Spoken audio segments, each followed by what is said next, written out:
passes by a motion, by a vote of 5-0-0. Let's stand for the Pledge of Allegiance. Flag is right here behind me. Ready? Begin. I pledge allegiance to the flag of the United States of America and to the republic for which it stands, one nation, under God, indivisible, with liberty and justice for all.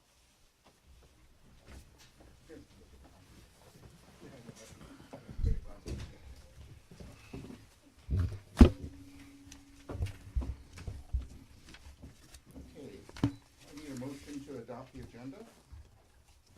I'll move to adopt the agenda. Second? I'll second it. No. Discussion. The only discussion is Protocols will do that. Oh, okay. Yeah, the protocols. Any discussion on moving the agenda? All in favor, say aye. Aye. Aye. Any opposed? Any abstentions? Passes 5-0-0. Announcement of actions taken in closed session. No actions were taken in closed session. Individuals desiring to address the board, items now on the agenda. I've got two, and I don't think either one of these are on the agenda, right? Okay. So Shelby Lehman.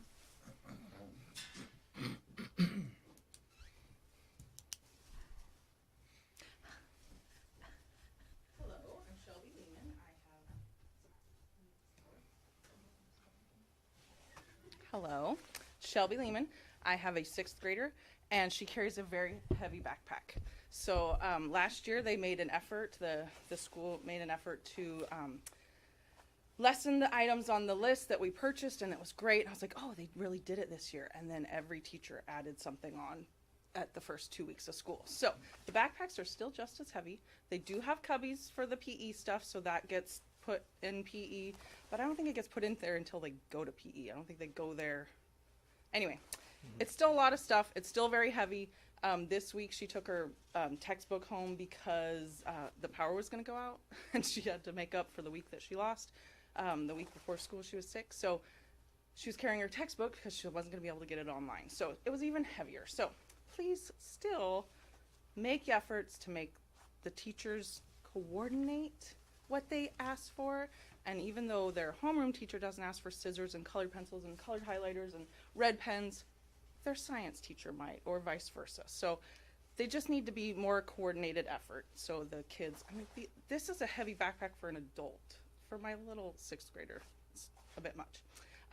My second point that I'd like to ask the board, when you're considering the vacation schedules or the school schedule, why don't we jive anything with the Salinas High or the Salinas School District?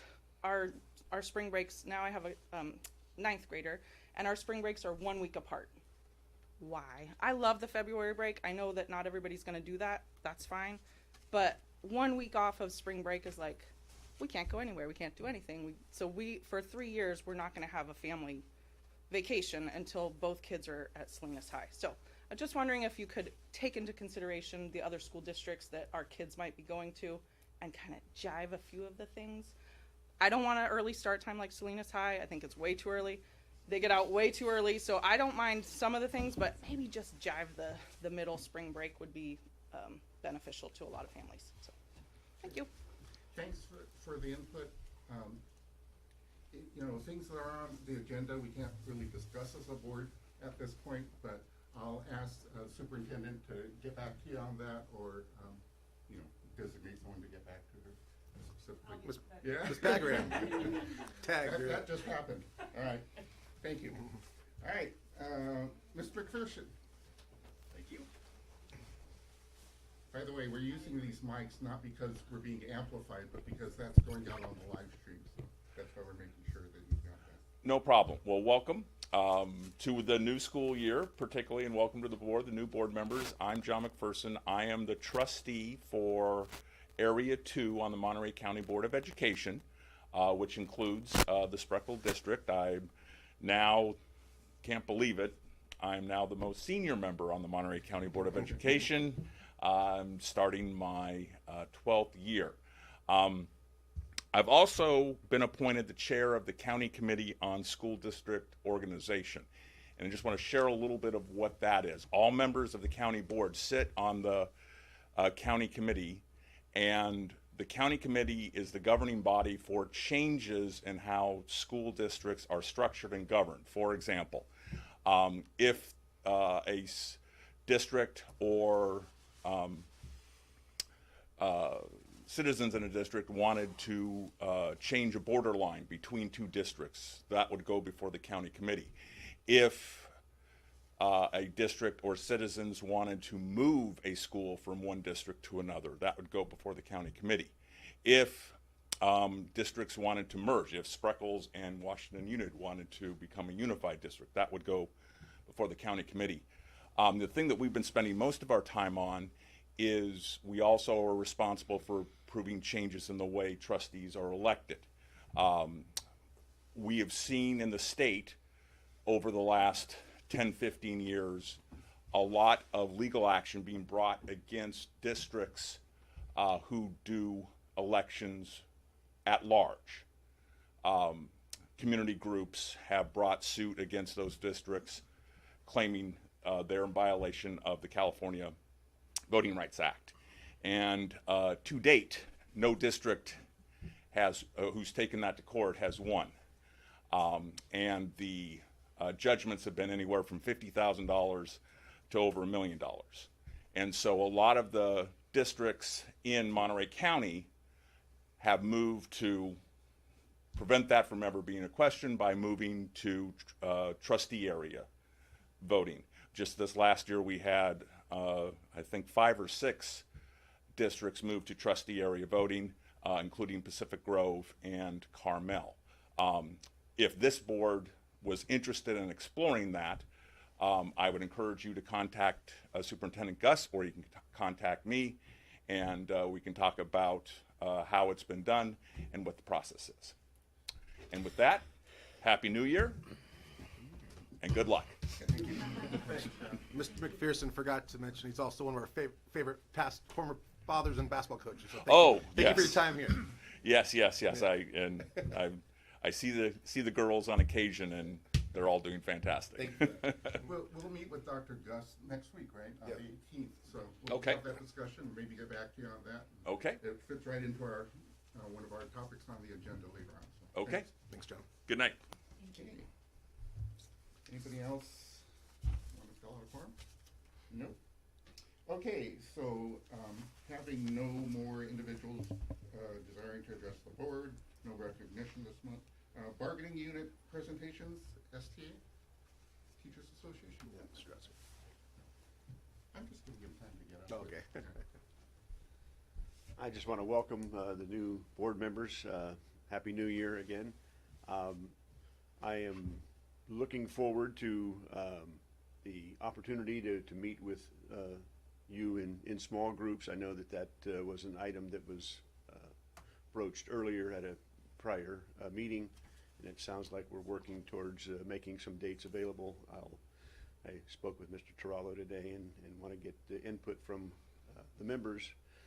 But again, looking forward to that, and just wanted to congratulate the new board members and hope that you have a very productive session and a term. So thank you. Thank you. Thank you. And we're glad to hear that not a whole lot's been happening since the last time we saw you. You had a little break. Yeah, good. California School Employees Association, CSCA, representative. Board member comments. Steve. Happy New Year. I know, It's red. I'm just being cheeky. All right, anyways, Happy New Year, everybody. Still haven't scheduled site visits, but that's going to happen here. Next week I'll reach out. And hope everybody's staying high and dry. Some areas aren't, but I think we've been lucky so far in our neck of the woods, and hopefully continue to do so. And I was thinking about the last meeting. I felt like the board was taking staff reports away from them school sites. So I'm hoping that the board can let the staff give reports about the happenings on their sites and not have the board do that. I think that's more appropriate. Other than that, I've got nothing else to say. Peter? I don't have much to say. Happy New Year. Kids are back at school. I'm happy farmer right now because it's been raining, so keep it coming. Indeed. You Spreckels cap to wear instead of the Carmel cap? He can definitely take care of that. I've got Frank? a couple. No comment. I just hope everybody had a restful and enjoyable winter break, and welcome back. Hopefully it's going smoothly. Thanks, Stephanie. I was worried about, yesterday as I was sitting there watching the umbrellas lift up out of my tables and fly into the neighbor's yard, I was thinking about some of our younger, like kindergartners getting lifted up and going off like Mary Poppins. So glad none of that happened, right? Okay, good. Glad to be back. All right, oral and written communications. The only thing that I got was a thank you, or a holiday card, and a thank you card from the Leon and Sylvia Panetta Institute for Public Policy. We've had some people volunteer there in the reading program, so very nice card. I'll pass that down. Anything else? That was it. Okay. That's it for that. All right, superintendent report. I don't know if anybody else feels this way, but it's nice to be back in this room. It's a nice intimate room. It's been a couple of years, but sentimental. Yeah, so if you haven't been here before, it makes for a very nice, intimate interaction between the board and the public. Are we keeping the door open because of COVID policy? I think it might be because of the locked door policy. It locks automatically, yeah. We could work on that, though. Okay. Also, I want to wish everybody a happy new year, and on behalf of the staff, we're very excited about 2023, what it offers. We're very confident it's going to be a good one. Also want to thank the district community and kind of apologize for working with us the last 2 days with all the scares and the forecasts about perhaps needing to close schools. There were a lot of 6 a.m. calls to parents, and we got all kids to school, and they're safe and they were getting full instruction. So those were our 2 goals. And again, we appreciate the community working with us during that time, and hopefully it'll settle for a while. It'll rain for Peter, but not so much it will keep the buses off the road. How's that? As Chris mentioned, Dr. Gus, the county superintendent of schools, reached out. I think she's trying to meet with all of the districts in the county. There's 24. So on the 18th, Chris and I will give her a tour of our sites, and I think we'll be talking now about what Mr. McPherson said. That's happening. And as Mr. Dodd mentioned, he and I are going back trying to find dates. There's 2, if you want to pencil them, 2 Wednesdays, March 22nd and April 26th, not confirmed, but if you want to just pencil them in, those were 2 starting points. But Mr. Dodd and I will go back and forth, and once we find a couple of dates, I'll send them out to you. And what we've done in the past, only 2 members can be there at a time. Whoever's interested will kind of make sure everybody has at least one opportunity to meet with the staff. And last but not least, unfortunately, the 25th anniversary of the Buena Vista Library is being postponed. It was set for this Saturday due to weather. It will happen, but not this Saturday. So if you're planning going, wait for the new date, and I'm working with the librarian on that. Other than that, have a, Happy New Year. What was the second prospective date for the? I'm sorry. It was March 22nd and April 26th, both Wednesdays. Okay, thank you. And now, Kate McGarden, I'm actually- the middle school principal. We're actually going to skip it today, both Teresa and I, because really nothing has happened since our last board meeting, except Happy New Year. That's the report. Yeah. That's a good You want to say Happy New Year? Happy New Year. All right, anything from SUEF or PTO or the Bobcat Club, Buena Vista? No. Okay, information item, fund balance report. So this is my favorite report of the year. We are 50% through the year, and it is the first time all year that we actually have an operating surplus. You can see revenues in, expenditures out. We have a surplus of $777,000, and that is driven by the fact that we received in December our annual 1 of 2 property tax collections. And so it was posted before 12/31. It came in as projected, and so thank you to all the taxpayers of our district. The budget is trending with a reasonable percentage at 50% of the year. We're still expecting 46% more of our revenues, and we have 12% available expenditures through June 30. Keep in mind, that includes all of the salaries and benefits which have been encumbered through the end of the year. If you have any specific questions about the general fund or any of the other funds in this report, just reach out and we'll chat about it. Thank you, Veronica. I've never had a reason before to be happy for property taxes collections, but It's a cash flow thing. yeah, no, I get it. That's You good. you know, do the program reports, program updates for facilities. Yeah. Rock Yeah, takes those, they, right? of the three, well, let's start with facilities. Obviously, the storm has been quite something, and I just want to, my mic's not on, so I'm gonna turn it on, because I wanna make sure this is heard out there in the Netherlands in case he's listening, or if he's not, it doesn't matter. I just wanna thank Jaime Gallegos. He is our lead maintenance, and he has just been so helpful this last couple of weeks in terms of the preparation we've needed to do, all the little, checking every drain and listening for pumps to kick on appropriately to move that water down the storm drain, and we've had weekend conversations looking at the cameras from our homes, and he's given up his time with his family to drive over here and knock more leaves out of the drains just to make sure we didn't experience any major flooding. I mean, he just really has gone above and beyond, and it's been lovely. And it's nice that, I live in Hollister, he's somewhere in Salinas, he gets over here, and we're just very fortunate that we have employees that will step up during these kinds of moments to help out. And so far, with the exception of, there is some water coming in at room 9, which is why we had the roofers here. We did a major roof project over at the Buena Vista Gym, and we've had roofers over there testing. They want to come, of course, when it's raining, because that's when they can see what's actually happening. So, but yeah, things have gone well. We haven't experienced any great loss. I know there's another round coming, but I think we've so far so good. Food service? Food service has been a little challenging this week because Salinas City is on break. So we did a big pickup before the before the Christmas break, actually, of dry goods and such. And kids have been getting lunch. It's not our premier. We've done a lot of sandwiches and such. And thanks to Carrie Gomez for coordinating it along with Susie. It's always a challenge when Salinas City's closed and we're open and we're still having to serve. But it's been going well, and one more day and Salinas City will be back next Monday, and I know Carrie's looking forward to that. So.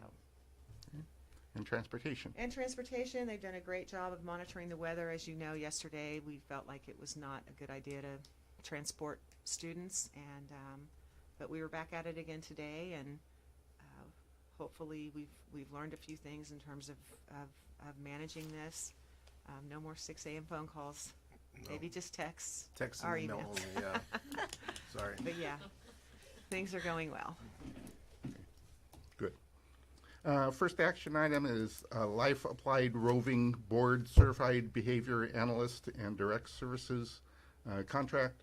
Can I get a motion to approve that? Actually, Chris, can I ask a question? Yes. On the previous items? Oh, sure. Sorry, I didn't want to interrupt No, you. no. You I'm were on a roll, yeah. You were on a roll. Okay. I just had a question about transportation. If we have any update on hiring for bus drivers, if Unfortunately any. not. We're still waiting. Nope. Okay. Miss May out there, we, in the past, I can work out a training, Right. proposal with them. So far, nothing. Monica, unless I'm Okay. missing something. No, not yet, Okay. but we are working out, we've reached out to other districts just to see what they do as far as training and who offers and who open up their training to other districts. Oh, wow, So we're that's- trying to partner okay. with other districts, so we're working on it. Okay. It's just not something that can happen overnight, but we're hoping to Right. partner with a district, a bigger district, that will be willing to, train any prospective bus. Well, that sounds good for us and an incentive for prospective Yeah. Yeah. If you want to be hires. interested, please send them to Monica. Okay. Yeah, you want to drive a bus? No, go ahead. No, I'm good, thanks. Actually, our buses now have video, right? They installed those? Yeah, The cameras, so there's that advantage, right? Oh, have we heard any feedback from No, the bus I- drivers yet? Not yet. Was it just this week? Yeah. Oh, okay. Over the break, yeah. There's been a lot going on then.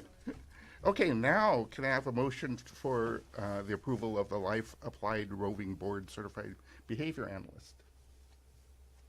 I'll move. Thank you. Second? Do you have a second? I'll second it. Thank you. All right. Who's giving background? Actually, Tammy and I are going to tag team this. Okay. I'm going to kind of explain the reasons for this proposal, but then she'll kind of explain what the day-to-day would look like. So once we returned from COVID, we noticed a lot of things with social, emotional, and behavioral. We were getting behaviors that were a little bit more extreme that we hadn't seen before. Our staff did a wonderful job trying to address those, but while that was happening, we also had a shortage with special ed aides. So you put those together, we were having Teresa and the counselor and 2 other people going after kids. And although Teresa and our people have some training, they don't have the specialized behavioral training that we're proposing here.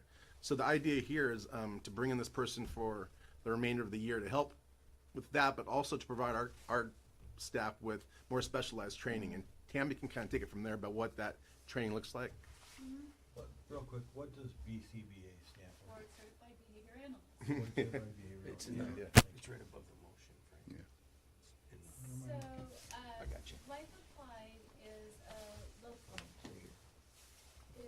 organization that provides behavior support and behavior analysis. And in the past, they have been willing to contract with districts to do a very specific behavior assessment called a functional behavior assessment to help us craft behavior intervention plans for specific students. We are among the first districts that they're talking to for more global generalized support. So I'm very excited to be able to say one of the reasons that they wanted to even entertain this option with Spreckels is because they see how much we care about the kids.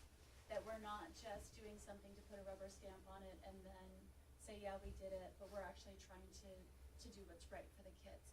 So this proposal includes specialized BCBA supervision. That would include things like that specialized functional behavior assessment and, I'm sorry, not implementation, but development and monitoring of behavior intervention plans. Those are both functions of special education.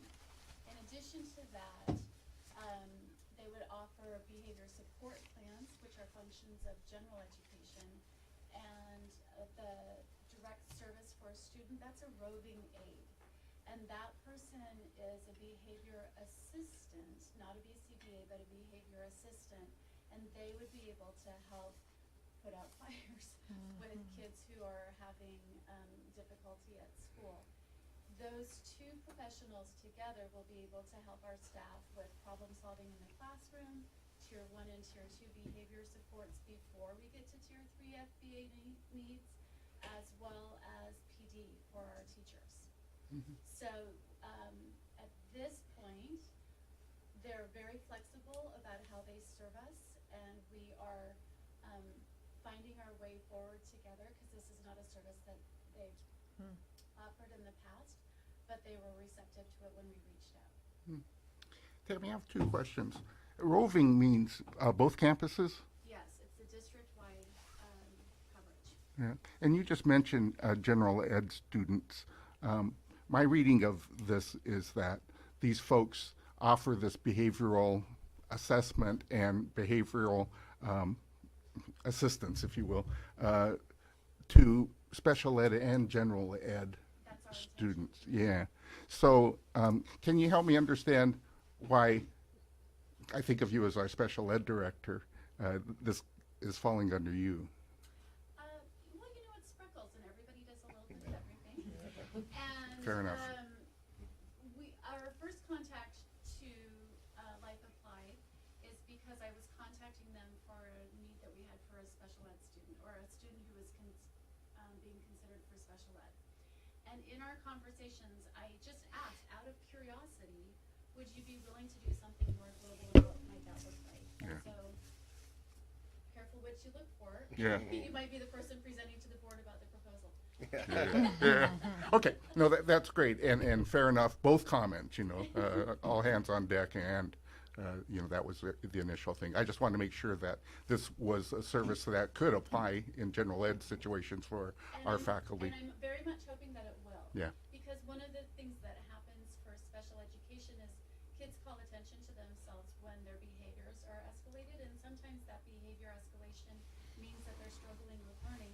Sometimes that behavior escalation means that they're struggling with something else. Yeah. But they very often come to special ed before they go through tier 2 behavior supports.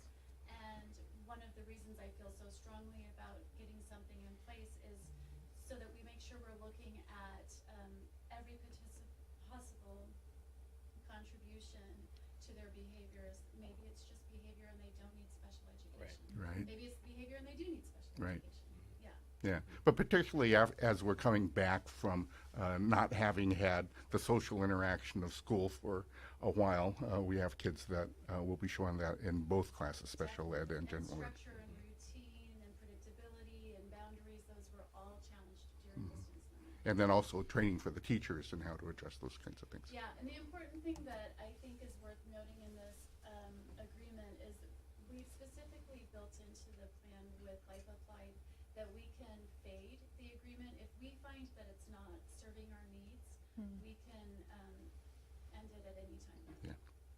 Okay, any other questions, board members?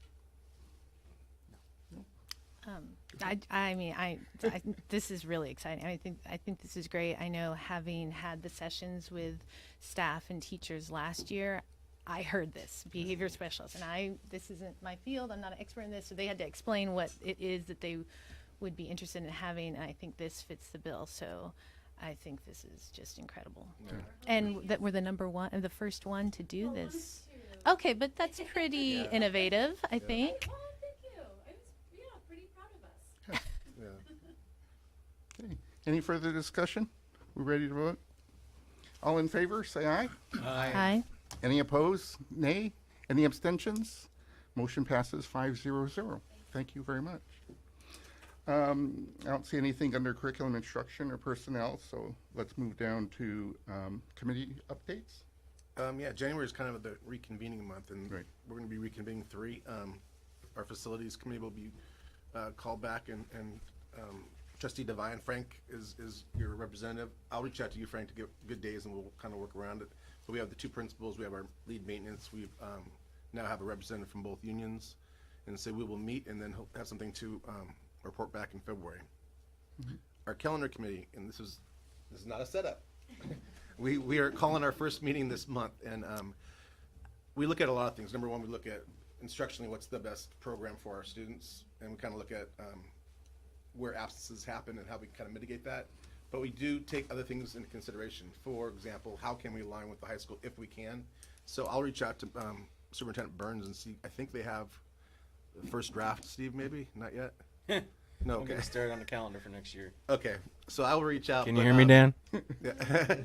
No promises, but that's definitely a factor, because we know There's a couple versions, and it's totally state of flux. okay. Very early stage. And so what will happen, the committee gets together, and at least once or twice, we'll bring a draft to you for your feedback, go back to the committee, and come back again, so, He's meeting tomorrow with the unions on that. okay. Yeah. So, I think you'd have a lot of absences when because kids aren't gonna take their kids out of high school to match yeah, the middle schools. yeah. We know. They're gonna take their middle schoolers to match the high Yeah, but we're gonna lose all of our, community service people that way. That's Just very kidding. well done. There's a lot of Salinas High kids at Buena Vista today, so. And last, our equity committee is gonna hold its 3rd training of the first phase of what's called Equity Task Force. We had that scheduled before break, but the illness wiped everybody out. We needed people for subs, and so we're gonna call our last minute. Yeah, and people wonder what the equity committee does. When we get down to the report about test scores, I'll give you kind of a concrete example of what areas the equity committee can kind of look at and say, well, what's going on here and how can we improve it? So that would be one of the connections hopefully to make tonight. Okay. Do you or Veronica want to talk about the directory and? I'll take that if you don't Okay. mind. Yeah, so these are 3 documents that we just have updated with the post-board election. And So as you can see, we have a directory, and this is a document that we share with various agencies as we conduct business. Then there is the meeting calendar. We'll post this on the agenda, and it's also a good tool for y'all to just, it's pretty easy to remember. It's the first Thursday of each month, but there it is in writing. And then just the note that there will be typically two meetings in June, and that's driven by the need to Budget publicly adoption. adopt the LCAP and the budget. We usually set those dates for that special meeting in April, so that we'll let you know ahead of time, like bring your calendars next month so we can coordinate that, because there are certain parts of our business that we must have a quorum to Absolutely. conduct. And then this one is just a calendar of activities by month. It helps guide us as we develop the agenda, but it also is just a nice reference for y'all to see what time of year certain things may or may be a part of the agenda. So they're really just housekeeping documents, but we wanted to bring them as information. And then if I could just back to that directory real quick, when y'all have a chance to check those Gmail addresses, and then you'll receive the emails that I sent you, then I can complete the roster update with CSBA, the California School Boards Association, because we want you to start getting their emails. There's great information coming out all the time from them, and we are members, so. But I need to know what email to register you with, whether you want it to be your personal or your school business. But you'll see those once you go into that Gmail account. Yep. And that is it. Okay. Sorry. Go ahead. I was just, I really appreciate the calendar, and I'm wondering, I know for the committees, they're not always set for the whole calendar year, but I know for like LCAP, we typically meet in certain months. February, March, April, yeah. Right. And I'm wondering if we could kind of just drop those in to This is a meeting of the board, or this is a calendar of the board agendas. We could do a subsidiary calendar, Eric, if you wanted to do committees. Meetings calendar, but this is specifically for. This is a list of typical boilerplate board agenda items in those months. That's what this document Yeah. is. But the previous one was board meetings. Mhm. So just kind of, so it's on our radar of Okay. kind of typically when in the year those meetings. That makes sense, happen. because you guys serve on it. I could maybe do that separately with the board, so they have an idea when their committee meets. Is that what you're saying, right? Great. For your planning purposes. Yeah. Yeah. Okay. Makes And sense. I mean, for me specifically with LCAP, I'm just trying to time, because I know Yeah. we've got to have the LCAP by a Right. certain date, and we do with Yeah. the reviews, Right. so I could work on that. I don't know if it would go into this published, but I think getting your guys' best days of the week can help me set up those meetings. Yeah. This document has to stay just the board meetings, I'm Right, sure. right. But yeah, let's get one that has our committee meetings for all of us to know when people are I can do meeting, it. so that we can say, Stephanie, before the next LCAP meeting, I want Yeah. you to think. right, Yeah, yeah, there you true. go. Okay. Board protocols review. Veronica, you want to say something about Yeah, that? well, then first I'll of come back to all, you. this document was brought to us many years ago by someone in the audience right now. Miss Lisa Belton put this together, and it was really out of a need at the time for the board to have some measured, organized way to discuss different functions of being a board. Whether it's as simple as, do you like the way the boardroom is laid out? Do you like sitting here and Eric sitting over there? I Or love would you sitting all here. like to face the wall? I mean, some of it seems, seating around. So we put this together so we could go through item by item, not necessarily tonight. Maybe you've done it already Is and this you something we can have do some offline notes. and Yeah. submit for next meeting? Absolutely. Why However, don't y'all. we do that? Because not only is this Peter and Frank's second meeting, but that's their first meeting in this room. So you probably don't have a whole lot of feedback about this spot yet anyhow. So take a look at that list, and we'll take feedback on there. There are a couple things that we want to deal with first. Go ahead. For example, structure of a board agenda, I would recommend that we move recognition just permanently above public comments. We've done it, we've revised quite a bit, but just makes sense that we recognize a lot of times the students, their Yep. families come, and they can get. Yeah, some of those comments can be It can lengthy. be very, and- very positive, and they have the time. option to go, and then we move into other things. So Yeah. that'd be like a cosmetic change Yep. to our protocols. Totally Any makes sense. objection to that? No. Okay. Anything else? So that particular item happens through a board bylaw change because the agenda Right. template is a bylaw and we can do Brilliant. that offline. But, some of these things are about, the conducting of business in terms of bringing items to the board or you can read through it yourself, but Yeah. it's just a good it's a guiding document. So for anybody that has, if you're okay with status quo, you don't need to make a comment on a line item. Correct. If you want to see some change to a line item, fill it out and submit it to you. Yeah, or we can just discuss it at the next board meeting. Okay. when things come up, yeah. And some of the things, if you notice the very last two columns, do we need a written protocol? Some things would be, for example, when we talk about budget, we have a guideline, but it's not necessarily in the bylaws or the policies or the exhibits. But then other things say, do we need a policy? And for example, if we change the agenda, well, yes, that is actually a policy. So both things can happen, but not all of them are going to hit the policy manual. Got it. So if we all take this at our own time and submit it back to someone, if any changes, it would seem like there would have to be a Right. mutual discussion amongst Right. everybody. Yeah, it'd be agendized. Yeah. Yep. For a meeting. So either if you want to shoot me an idea before next month, I could make sure it comes here, or if you just want to bring it back to February, we could have the discussion I here. think it's on the Yeah, agenda. so let's have the conversation about the board, maybe an approval of the board protocol review, and we'll do any amendments or changes. That In time. an open meeting. Yeah. I did want to say something about two things. One was, I'm getting lots of things about the Brown Act and emails and Brown Act and text messages, and I noticed Eric sent out an announcement to us all on text message, and I was pleased to see that nobody replied, because once you start replying to those kinds of things, then it becomes a meeting, because we're all in on these things in a discussion. So if he sends you a text, just don't reply to him. Yeah, I when don't I- mean that in any rude way. No, that's reply why to I always all. say, P.S. Please reply back individually. That's right. And then the same thing with emails, Trying to keep us out of trouble, that's it. We can get announcements, but mostly he'll send out stuff that's BCC'd Yeah. to us on the emails you for can't that reply. same thing, so that we can have individual conversations, but not group conversations. And if the three of you go to a bar together, any three of you, us go to a bar together, that's potentially a meeting too, because it's the majority of the board, so we gotta be careful about those kinds of things.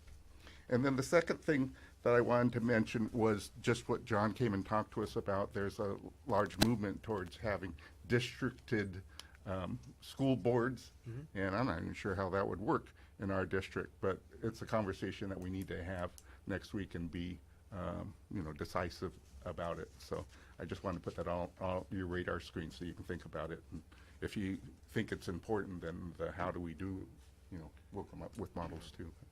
Uh-oh, Chris and I Yeah. are going up against each other then. Yeah. Well, And Frank. okay, well, that's another consideration. No. Meaning, if you live in the same area, you have Oh, yeah, and we all live in town. Or we so- can really gerrymander it, so, this house on this street and this house. yeah, right, right. Okay, anyhow, just put that on your radar Yeah, screen. fair enough. Yeah. Okay, annual records retention policy review. This is presented annually as a reminder of the requirements for our retention of records and the classifications we give them, some things being permanent, some things having timeframes of 4 to 5 years, some things being eliminated soon after they're used at the end of the year. It's just an annual requirement to present this to you, and if you have any questions about why we retain or don't retain things, it's typically explained in these legislative acts. Okay, thanks. Spreckels Union School District transition to California School Boards Association gamut, ooh, what a word, policy plus blah, blah, blah. Lisa, are you Yes, going come to on present to us? For those of you that don't know Lisa, Lisa was a board member, a board president. She worked for the district and was a major organizer of a bunch of things. She started the Bobcat Club. She did a lot of stuff. Yeah. Bobcat Club, yes. So we're a glad few to have you decades back. ago. So she knows Spreckels and she knows policies. I've known Yeah. Spreckels for a long time, yes.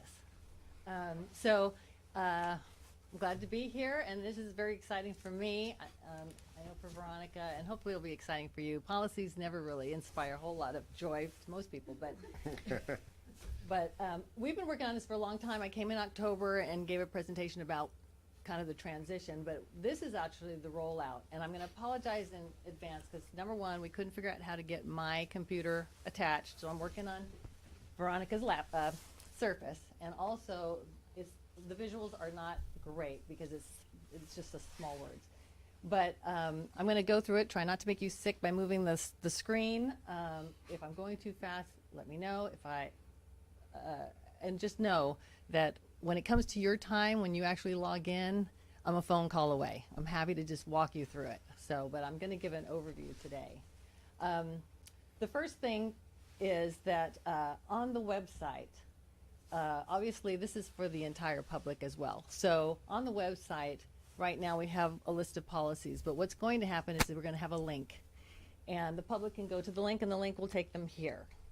And it's got all your names on it, and it's also got right here under assembly sites, it's listed as Spreckels, but you can't read those, but there's all the different districts that actually keep their policies on Gamut, which is also helpful if you wanted to look up, I'm not sure the high school district, but you can look them up and see if Washington Union's on here, so you can compare. But most of the time you're going to be looking at Spreckels, and it's very easy to do. You just go up to the right here as a member of the public, you hit policies, and you're going to end up on a screen, hopefully. That will load. It will load. It looks like this. Again, I apologize for the small words. In general, policies are divided into these 8, because there's no 8,000s, or 9, I guess that is 9, categories, as you can see on the left there. Each policy has a code, as it shows in the middle column, and then a title. So say I'm a member of the public and I'm thinking, oh, I'm kind of interested in the organization of the board. I have no idea where to look. So I can go into there and I can say, oh, organization, is there anything for that? Why, yes, there is. Look it down here, 9100, there's an organization. 9000 happens to be bylaws. And I can look in there and see what it has to say. Alternatively, I can go, and if someone said, oh, did you ever hear of bylaw 9100? No. So I go to bylaw 9100, and then, oh, it's about organization. So the public can sort of look up on their own, hopefully anything that they're looking for. They may have to get some guidance, they might have to put in a few search words, but in general, they should be able to find something. What you'll notice on here is that the last revised dates, so there's different types too. There's bylaws, policies, regulations, and exhibits. So you can filter that out in this column, but most of the time you're just going to see it, BPARs and exhibits. And in our case, because we just did this transition, all of the revised dates, unfortunately, say 11/3/22, because that's the day we made the transition. Obviously, that was the date we finally approved it, but a lot of these have been, finalized for years, 10 years, 20 years. So that's an unfortunate part of it. There wasn't any way to avoid that. But on the document itself, it'll say when it was last revised. Yeah, actually, yeah. If you, say let's At the go bottom, to 410, and you took the time to go there and you read it, and it's got it's got the policy, it's got the legal references, and all the way down at the bottom. No, it doesn't on these, not for the public. It does for the board members. You get to see a lot more than the public. Oh. So unfortunately, it doesn't even, even the original adopted date, unfortunately, doesn't show. So, or we could go through and change a word in every policy and make you revise them, then we'd have those dates. You could. Yeah. You could do that. Maybe. I think maybe they wouldn't let me do that. No. So anyway, that's how the public can look at it. Now, when you're a board member or you're an administrator, you're going to be in here and you're going to have a login. We're going to set everybody up. I'm using Monica as my guinea pig here. Great. What's her password? It's going to be the same as your password. So At the time where we do the rollout, you will get, your name is gonna be, your first initial last name. And everybody's gonna have the same password. So the first time you log in, it'll look kinda like this. You notice it's got an extra column instead of just policies, it's got more. You can, at that point, go to your profile, and that will allow you to then, if you want, change your password, or you can keep it the same. We were talking about this, like, who's gonna wanna get into this, but, and then you can also, it'll have you set up your security questions as well. So, you can do that first thing when you get in. It's So, view only, it's not like we can edit, right? So, what's that? it's not like we can edit, it's view only, right? Even in No, the- you can edit that. No, the policies. No, and no, bylaws. yeah, we'll get to that. Why would we need a password if the general public can log in? They aren't logging in, they're just looking at it. They're not So logging in. What am I gonna do with my login other than look at it? I will show you. I will show you. So, here, let me try and, hold on, reset. Okay, so when Monica comes in, or any board member or administrator, you will have the same thing as the public. So you can do the same thing as the public and go find a board policy or look things up. But what I'm talking about today is our actual, one of your board member duties is to review policies and edit policies. We can Editing, edit online. Ah, sweet. This is so, cool. Okay. don't get too excited, Steve. Now, see, this is the kind of guy I like. This is where This we is the kind are of guy I like. like. So, Alright. the board members that have been here before know this process already. What we used to do, and what we will continue in some way doing, is about 4 or 5 times a year, CSBA sends out revisions to policies. And they will send us, let's see, a guide sheet. So here's September's guide sheet. We redid things in November, but we went up to and stopped at the July updates. So September's updates are the first ones we're using for revision purposes. Okay. So what you will see in the agenda is a guide sheet. And what it'll do is, for that particular month, CSBA has gone and it's, I don't know why that's not there. And it will be, again, divided. This one happens to have personnel and instruction and facilities and bylaws. They're generally dictated by changes in laws, Right. legislative changes. So let's look at Board Bylaws 9100 organization, that sample. It's reflecting a new law which changes the date requirements to hold organizational meetings. That's the whole purpose of the change, okay? So you can look at this guide sheet and you can say, oh, you know, this is what the change is all about. It's giving you a little more of a summary. We've talked about this, I don't want to get too far into this, but in the past, because I do the revisions and then create a PDF, and it's very long. Sometimes, this is a pretty long one this month, sometimes they're shorter. It can be a lot of pages. Doesn't mean it's a lot of revision, but it's a lot of pages to look through. So starting out in this new process, right now it's difficult for us to divide it. We used to divide it up so everyone kind of had the same amount of pages to review. But right now we're going to start with just everybody getting everything and see how that goes. And that might be a discussion in the next few months if that's too much or if it's handleable for you guys. So what I would recommend as the first step is to look at the guide sheet and say, oh, okay, here's what I can expect. In the meantime, I've gone and I've made updates in Assembly. I call it Assembly, which is this platform. And you will also get, before you start,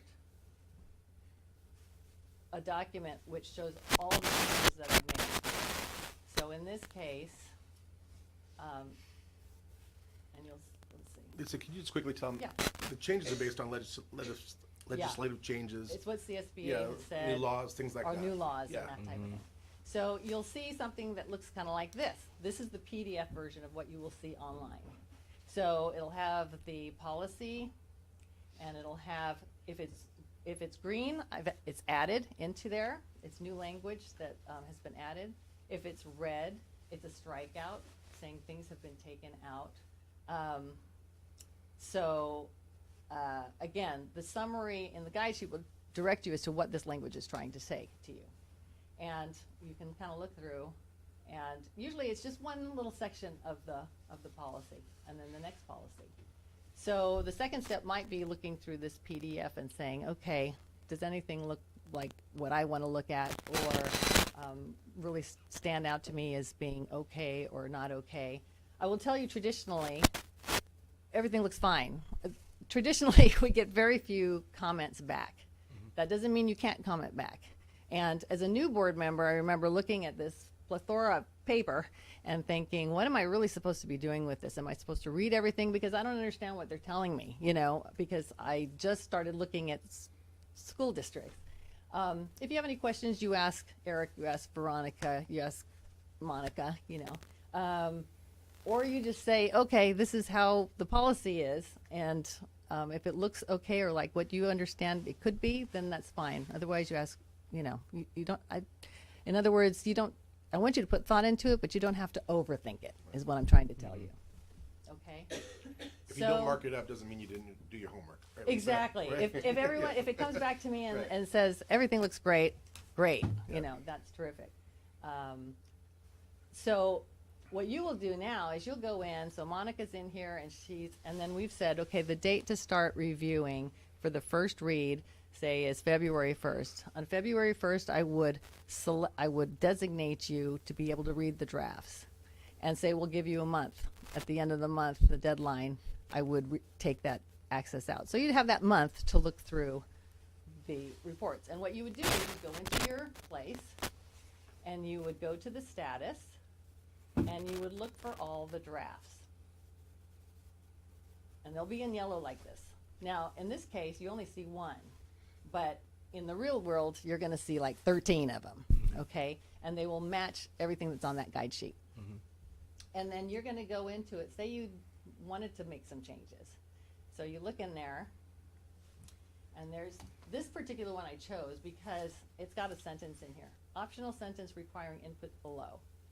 So down here, under election of officers, there's a sentence that is suggested by CSEA. No board member shall serve more than X consecutive years in the same office, meaning you have to put a number in there. Or actually add the sentence. Currently, that's not in the policy. That's why it's green, okay? Now, you can't really tell much from that, from just looking at that. But if you go into up here, which is the edit function,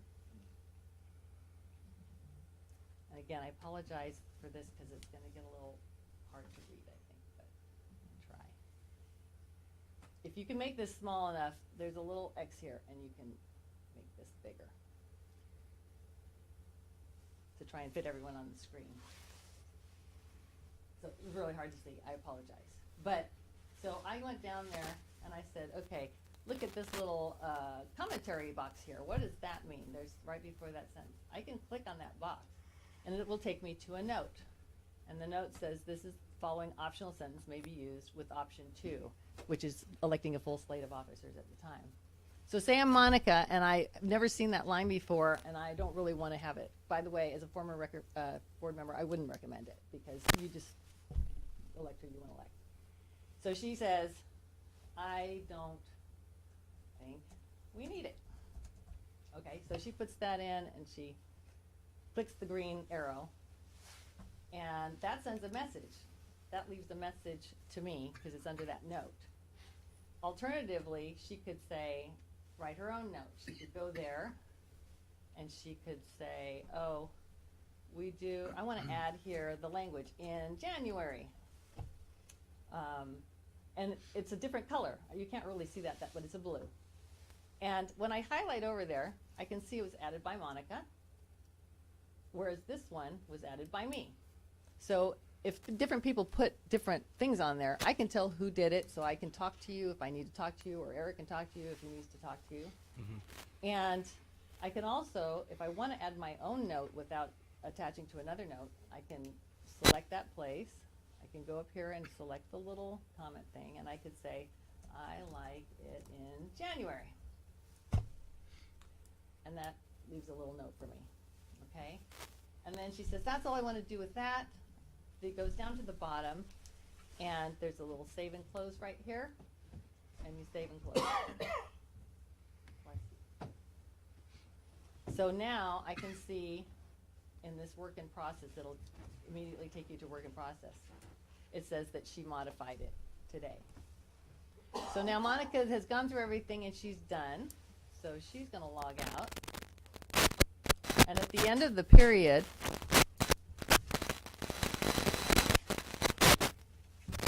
I have my password.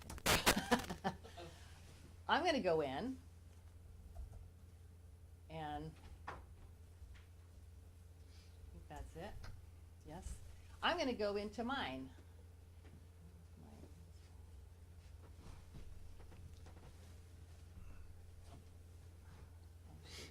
No. Oh, crap.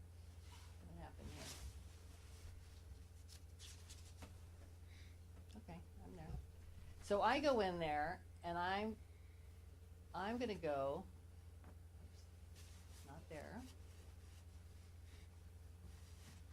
Sorry, I'm going to wait for it. I'm going to actually go to my work in progress. And I'll be able to tell, look, there's Monica or whomever, and I'm going to say, oh, people made comments. And she made a comment on organization. So I'll be able to go edit that document. And what I'll be looking for, again, apologize for having to do this.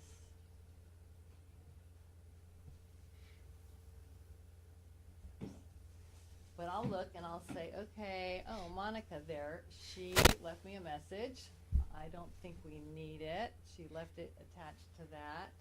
That highlights that little green one. You can see it's green right here. So she doesn't think we need that. Okay, so now I have her input. Or she might say, I think it should be, we should have it, and it should be 5 years. Okay, so then I know what she has to say. And I also know, what is this here? She left me another note. I like it in January. Okay, fine, I've noted that. So, and then I can get rid of them, because now I've read them, and I've discussed them, and I've incorporated them. And I say, Monica, you have no idea what you're doing. We don't have it in January. And I just say no, reject. Or no, I say, actually, I take it out. I take it out, and I accept my own change. Oh my gosh, I'm having trouble. And I accept my own change. I take it out. And I put it back to where I had it before. Or I make the changes that I had. And once I know everything is done, I'll take out that note, the first sentence there. And just like in Word, if you guys ever use reviewing in Word, I'll go up and I'll accept changes. And it will become the finalized policy. And then I'll go down to the bottom. And the exciting part for all of us, because this used to take a long time, is I will approve it. I'll say, once it goes to final read and you guys approve it, I'll just check that approval button, and I'll put in the revised date, and I'll save it and close it, and voila, it will be on the website for the public to see, just like that. I can't even tell you how exciting that is for me. So I'm not sure when we're starting it. We didn't put the first read on the agenda, so it might have to happen in February, I guess. We usually do the first read 1 month and the final read the second month. If you ever have any questions about the policies, obviously you ask, again, the admin. And again, it shouldn't be overwhelming. You shouldn't overthink it, but it is an important part of your job, so as a board member. So if you're familiar with this kind of editing online software, then, it's like all the others. If you've never done it before, read through them, figure out anything that you want to make changes for, and call her. Right. And just, let her walk you through it the first time, because you can screw this up. Right. My only caveat is that I'm leaving the country after the 17th, so you've got till the 17th. And some questions I can't answer because we're having a training next 12th. But I would encourage you, if we can get all this set up, for you to go in at least and look at it and give it a try, so that if you do need to call me, you can. And if I'm not here, Veronica will help you, right? Yeah, you know how to do it. So So there's help out here, but don't try and fly blind on it. But it should become a very easy part, hopefully, of being a board member. And Veronica wanted me to mention that when I talked with our rep who helped us do the transition, she mentioned that we are the only district that's ever completed the process of transitioning that Yay. she's worked with. Yeah. So we're on it. No, thank you. Yeah. Any questions? Thanks, Lisa. Can't wait. Yeah, you'll have questions when you get on there. Yeah, once you get on there. Okay, thank you, Lisa. That's exciting. I am also a policy wonk, so I like that kind of stuff. Okay, Veronica, quarterly report on non-Williams. I think we have Oh, did I miss something? Dashboard. Oh, yeah, that's me. dashboard. So what you have is basically our 2021-22 test scores. Ever since I was a teacher, principal, and superintendent, I've lived by what's called the sandwich approach when it comes to presenting information that not perfect, needs a little improvement, and it kind of goes like this. Your son Johnny Cassie has great energy. We talk about the Niners every Monday. Your son Johnny, sometimes his energy turns into throwing stuff at other people. We need to work on that. Can't wait to talk to him about the game on Sunday. Love your son. So, sandwich, right? Some people make fun of it, but that's what I'm going to apply here because the first layer, sandwich approach. Yeah. Okay. I think I coined it, to be honest with you. The first layer here is that we made it through once in a generation pandemic. Our kids are back. They're thriving. It feels like it's new. That's the first layer. Second layer is that we knew there'd be damage. We knew there'd be social emotional, behavioral, and academic. And the fact is the test scores have dropped. They've dropped in the county, they've dropped in the state, they've dropped in probably 90% of the districts. The last layer is we have things in place, and our past history kind of says that we will regain our steady climb that we put. Well, if you look at one of the graphs that we'll look at for the first 5-6 years, we're just making this nice steady climb, but there's a dip. So that was the sandwich. Now the detail. The first slide has to do with our district-wide English language arts scores. So the kids 3rd grade through 8th grade every spring take what's called the SBAC or the CASP, and it's English language arts and it's math. And in English language arts, we still are above the state average. We're quite a bit above the county average, but we did dip in most grade levels and in basically across the board. Yeah. Next thing in math, same thing. We've always scored lower than math than in English language arts. That's a trend that you see in pretty much every district, definitely in ours. We're above the state average, but again, we have some work to do. The next item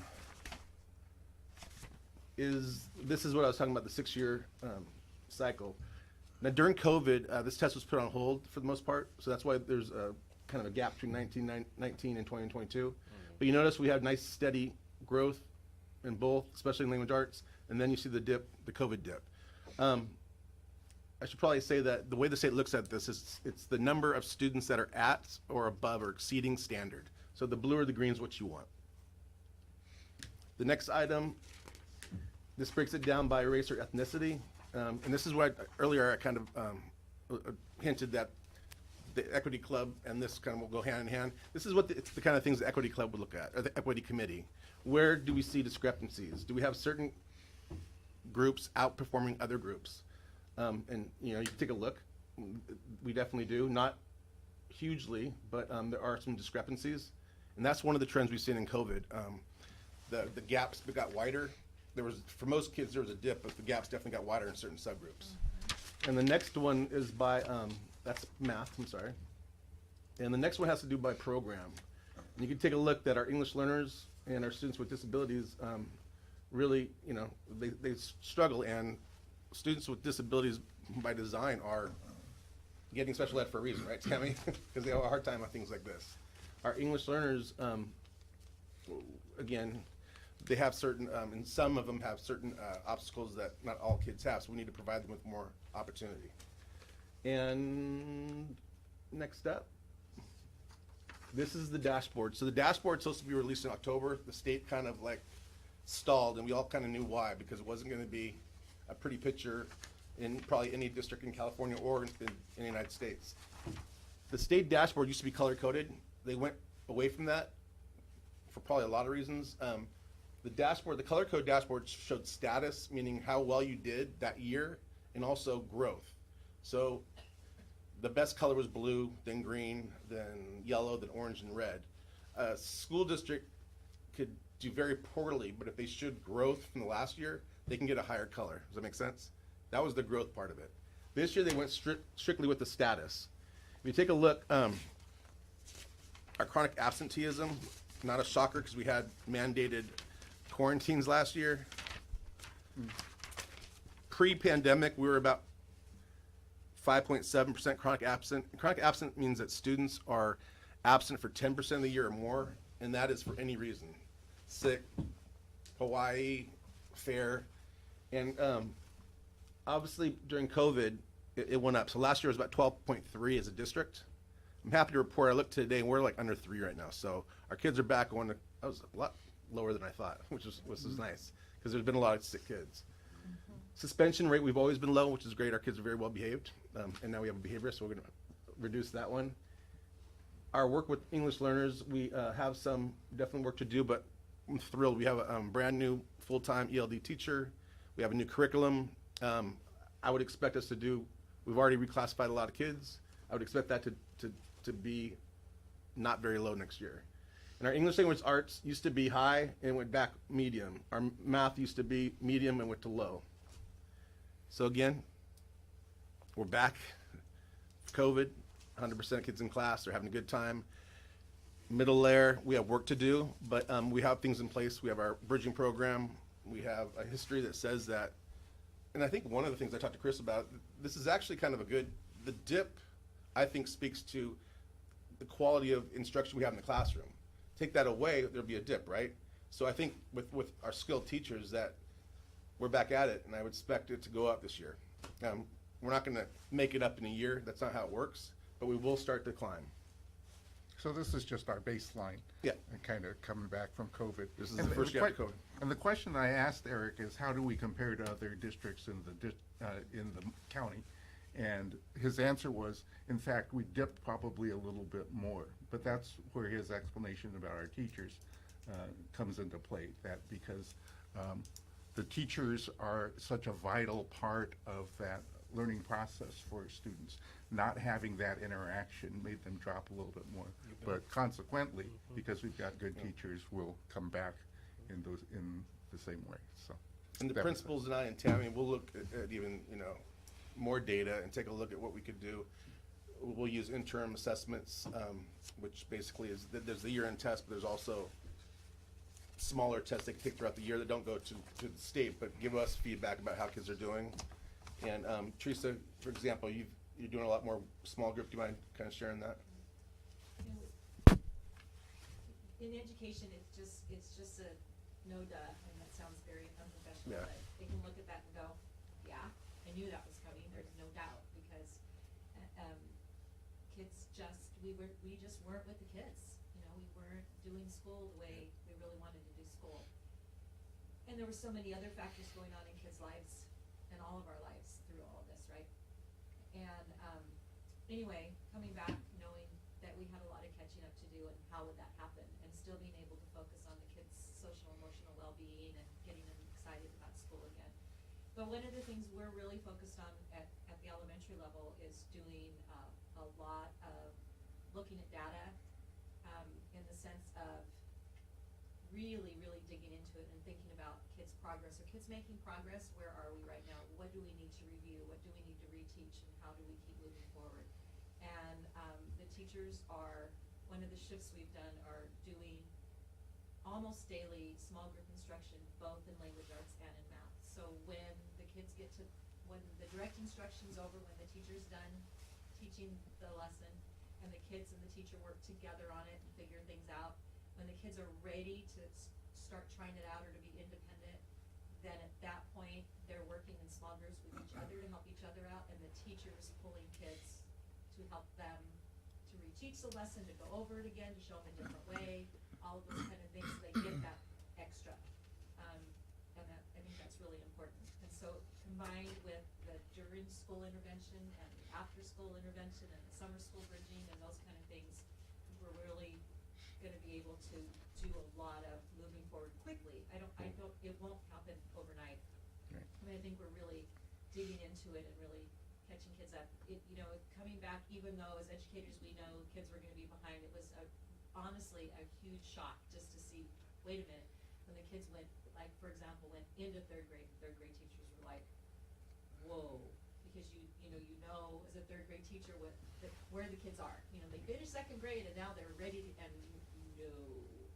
and backing up, those kind of things. So we've worked really hard at that, and we've been doing a lot of professional development, a lot of collaboration together to figure it out and work together with it. So I think it's a really big group effort. We have a couple other things we're getting going, to have parent volunteers coming in, parent tutors coming in to help the kiddos. So any way we can get the extra support so the kids can really succeed and feel good. They have to think they can do it. That's another thing. They've kind of gone school, but so I think that the momentum is starting to happen again too.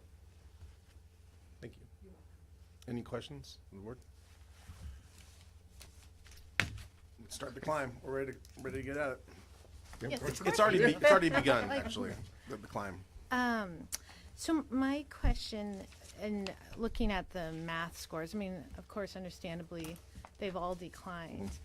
But math, I think it was 5th and 6th grade were significantly Right. low. So what are our interventions that are addressing math? So I have this theory. I mean, it's unproven, but you saw a big dip in English language arts in the lower grades, and then math more of the 5th up. And it makes sense. Common sense would say when you're teaching somebody online how to read, that's in kinder, first, second, they're not going to be ready at 3rd grade, right? So it makes sense there. Math, Teresa could help me out, but concept shift from 3rd to 4th to 5th. Basic and concrete to very symbolic, abstract. Right. Very. That didn't answer your question. That's my theory for why you saw those. Right, I understand why. I mean, But- but now, Go ahead. it is what it is, so what are we Teresa doing? mentioned one thing, the small group instruction in math. You want to the two of you tag team on what we're doing in math? Yeah, definitely having that extra reteaching in the classrooms. I believe that for us, what we started a couple years ago with the teaming at the 5th grade level, where we have math teachers, has been phenomenal, and they're really focused on that. And I think that really makes a difference at that level also. We do have math intervention also for the 3rd, 4th, and 5th grades. So they're getting that support also, both during the day and after school, depending on what the needs are. What I should also say is we are partnering, thank you very much for the connection. Dr. Ross, one of our parents, I mentioned him before. He's CSUMB's the director of the Reading Center, but he's also just, I think he's an intervention guru. Kind of sounds like he could both math and language arts. He's working with our intervention team as a group, but also individually, giving them approaches and strategies. For example, this isn't math, but for reading, you want to talk about dibbles and what we're going to be doing, like a universal screening. Yeah, an assessment that's very tried and true, that is going to assess TK for 3rd grade to see where they are currently, so that we can, again, From look day at one, the yeah. data and really, and so Eric's very willingly gone with my idea. We're gonna have some of our retired teachers who are also subs now do the assessment, so they're gonna get trained to do it. So we don't have to pull the teachers or take teacher time or any of that kind of stuff. So I'm excited about that, and then bring that data to the teachers and talk about, so now what does your small group instruction look like when you see that these kids are here and at this Right. level? And I know that, again, that wasn't math, but partnering with Dr. Ross, those are some of the strategies he's teaching us. How's that? Yeah, Have been a couple of additional factors that may have, hurt and dropped their scores. We have constraints too, like everything, we've seen different things with, the job market, being able to find different professional teachers. Math has been an area that we haven't been able to fill with a single subject math teacher. We've had 2 out of the 3 every year, but we've had to get creative with multiple subjects and offering different styles throughout the day to help fill those math positions for the past year. So that's a constraint we've seen. also, the California framework for math standards has been in limbo for the last 2 years, and they won't seem to adopt anything, which has affected, piloting and adopting new curriculum. It's a political which is football right outdated now, yeah. and affecting Yeah. every, district right now. And so you're seeing a lot of issues with streamlining curriculum from elementary to middle to high school, and that's affecting everything. Common Core has also shifted some of that too, with the standards being aligned and building on those concepts. When you get into upper grade levels in math, if you weren't taught something in a streamlined approach that somebody else received, you may miss that as you move forward because math builds.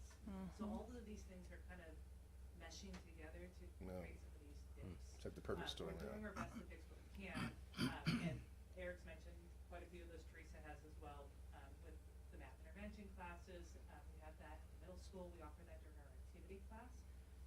We have a 6th grade group, and then we have a 7th, 8th combo group, because we're offering an enrichment algebra class this year to kind of boost some of our scores as well. But, all those classes happen at the end of the day, and they're with students who struggle with their state test scores and their grades overall in that. So those are targeted kids who are receiving that intervention. And then we have our bridging program as well.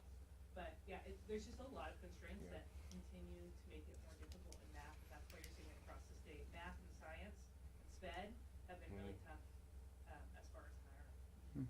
Well, and it makes sense with math, just what Kate is saying, with language arts, once you're a reader, you build on all of that, right? And that's a different kind of a growth. But, with math, if you miss important conceptual things as you're moving along, there's a hole. And if you don't know how to divide fractions when you get to single step equations later on, Right. that you give up. Yeah. And so it's hard to go back and figure those areas out, because every kid is unique and individualized. And if it's okay, Eric let us know that he was going to be sharing this. I just wanted, and gave us permission to speak to you guys. I just wanted to say that, at a personal level, and this is personal, not professional, this is all based on one test. Yeah. So I think we need to see that together. It's one assessment, right? It doesn't mean it's not important and that we don't need to look at it, because it is a trend and we need to deal with it, but it's based on one test. So I think it's really important to do all these other things too and really watch kids' progress. And the teachers asked me to share that, which I hadn't even thought about, that since we didn't do the test for a while, and it came back after COVID, that the seriousness that we've always placed on it in our district, it's been a balance of, you can do it, but you gotta do the best you can, so kids didn't get all stressed out, but yet they knew they had to do it, and, all the parent communication and the parents eat a good breakfast, all those things, and we had celebrations in terms of the test. We didn't do that the last time at all. And we just said, kids are really, you gotta be careful with them, they're coming back to school and they're stressed out, so we just let them take the test. And on my campus, it wasn't focused on like it has been over the 12 years that I've been doing it. So I believe if you look at it statistically, and you look at all the factors impacting performance, that's also one of them. That's a good point. Research says the more you test, standardized tests regardless, usually you learn how to test just in general. Right. Those are kids that hadn't tested for 2 years. They're, some of them never tested. And 4th and just- 5th graders for the first A time. robust test prep, and that's not just Yeah. drilling and killing, but also a lot of the things that Teresa mentioned. That's going to give you a 10% bump Yep. if you do it well, Right. From the get-go. But you got to get back on the saddle to do Right. So And- we definitely are back on the Right. Yeah. Right. So that was the last slice of bread. Yeah. Yeah. We're heading in the right direction. There we go. We have everything in place. Our focus is there, and it just will take some time. that. Right. Okay. Mr. Dodd, can I ask you to be door monitor and just go ahead and close the door, and then if anybody wants to come in, you let them in? Thank you. Any more questions? A little chilly out there, huh? It is getting cold I now. can feel it. Yeah. Thank you for the after-school activities. Well, if Math you're gonna club, ask homework me, club. well, Helping so, out a I lot. mean, just to Eric's point, that based on the data, there's certain student groups that are having more challenges. So I know we're using data to kind of inform who gets pulled out for intervention, which is great, because obviously you want to target the ones who have the highest need, but it's clear that looks like statistically significant, because those are pretty good numbers, that each of those groups represent, that, you know, those are some groups that need additional focus. For sure. When you take a look at the English learners, that's why we're with this partnership with CSUMB. Mrs. Villaranger was an ELD teacher. We're identifying 4th and 5th graders. The last meeting, you guys approved a contract with CSUMB for each of those kids to go through a semester of, you know, and it's not cheap. It's substantial, but it's a good commitment and resource. We're in the middle of our first cycle of a Yep. full-time ELD teacher. Yep. Yeah, and I would expect great growth. She's doing a wonderful job. Well, and it's not just ELD though. But I was giving you an Right, example right, of right. But those in order to subgroups, what we're access the doing. entire curriculum, you gotta be able to Yep. understand the language, including math. You don't need to stand by the door. That's all. He takes his job seriously. Look at that. Okay. Okay, so we got the information that we need here? Okay, let's move on to quarterly report on non-Williams district uniform complaints for the period ending in September. I need a motion to approve. I'll move to approve. Okay, second. I'll second it. Thank you. Veronica? This is the first of 4 quarterly reports that we must present, and in this first 3 months of the year, we had no complaints related to textbook or instructional materials, teacher vacancies or misassignments, or facility conditions.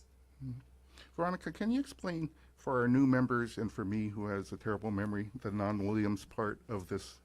So the Williams Act came into life in, I believe, 2004, and it was a case that was brought against a district. I think stating Oakland, that right? there Oakland? could- Sorry, It what? was Oakland, I believe. Oakland then became class action after Okay, that.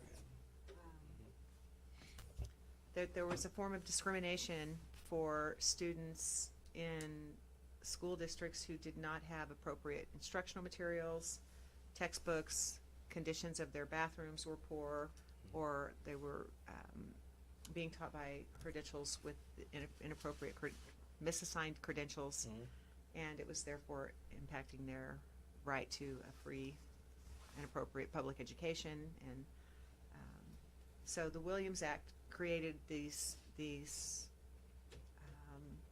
legislative actions that districts then had to prove that they had adequate, again, in the general subject areas that are listed there.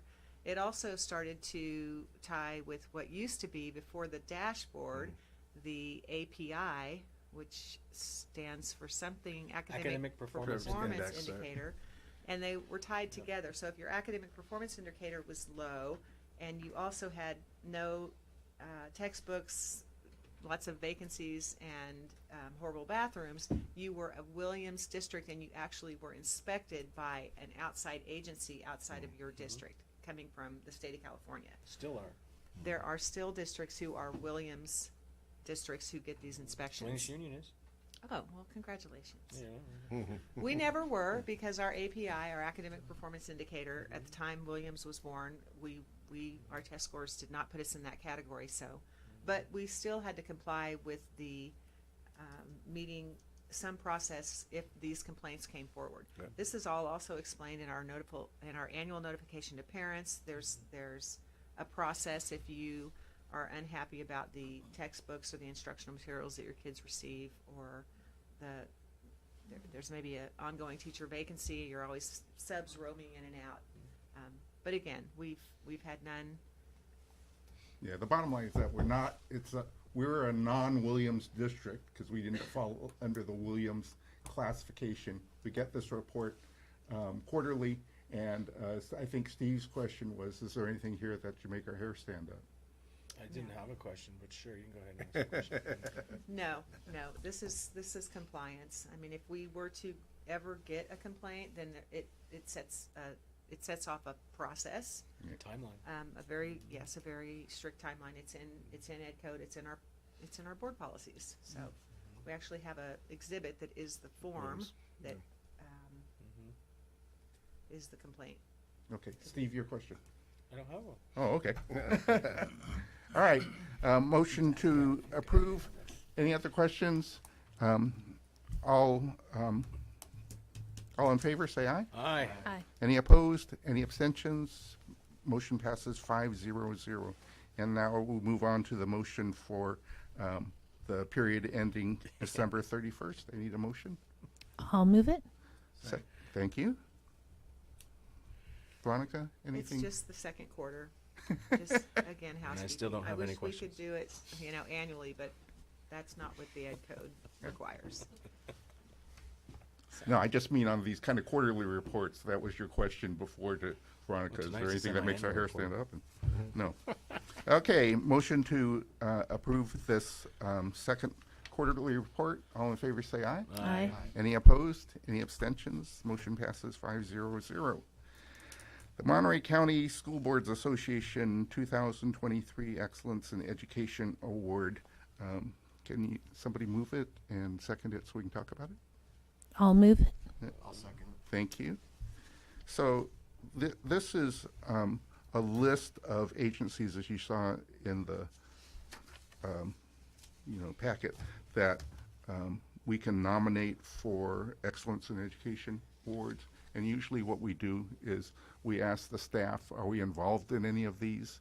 And they tell us that we are, and then we nominate the ones that we're involved in. So, So, yeah, aerial theater, for sure, we work. Today, this year we had a partnership with Ariel. We had two family nights. That I think that would be. You also have to look at the recent recipients to make sure we don't nominate someone who got it like last year. This is also in the presentation somewhere. Okay. On the back end. The very first one, all in Monterey County, we have some of our parents that are involved in. We did a lot as a school with them at the beginning of when we first came back from the country. Partners for Peace has been helpful in the So you kind of want to community avoid some of those. Yeah. Those are the. So maybe Partners for Peace, Especially all in more Monterey recent County Aerial Theater. yep. Those sound like the three that I heard And they're all about. good, None to of be honest them with you, are. but we have personal relationships with those three, so. So moved. And do we have to order them? Or do we just do 1, 2, 3? Is the nomination form, does it say first, Yes, second, third it's choice? a rank. Rank order.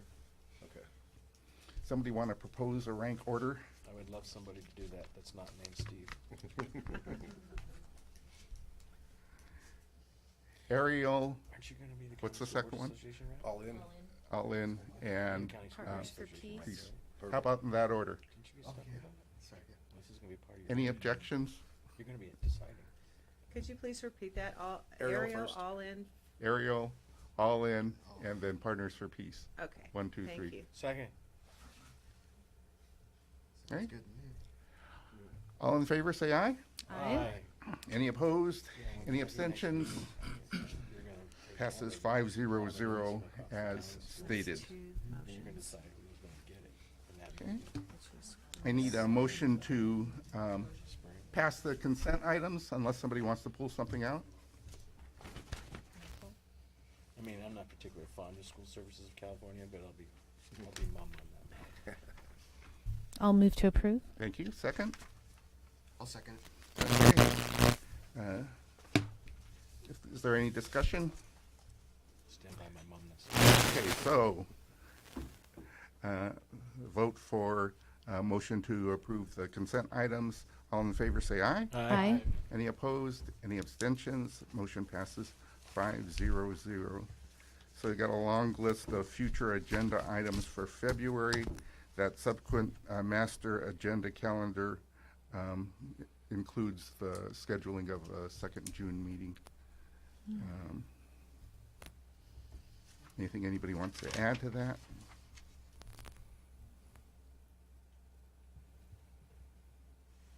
Okay, hearing nothing, adjournment takes a motion, but no second. I'll move to adjourn. Oh, in concert, that's very good. If you guys can do that in unison, that's good. All in favor, say aye. Aye. Any opposed, any abstentions? Motion passes Wait, 5-0-0. I forgot to say Thank you aye. very much. Aye.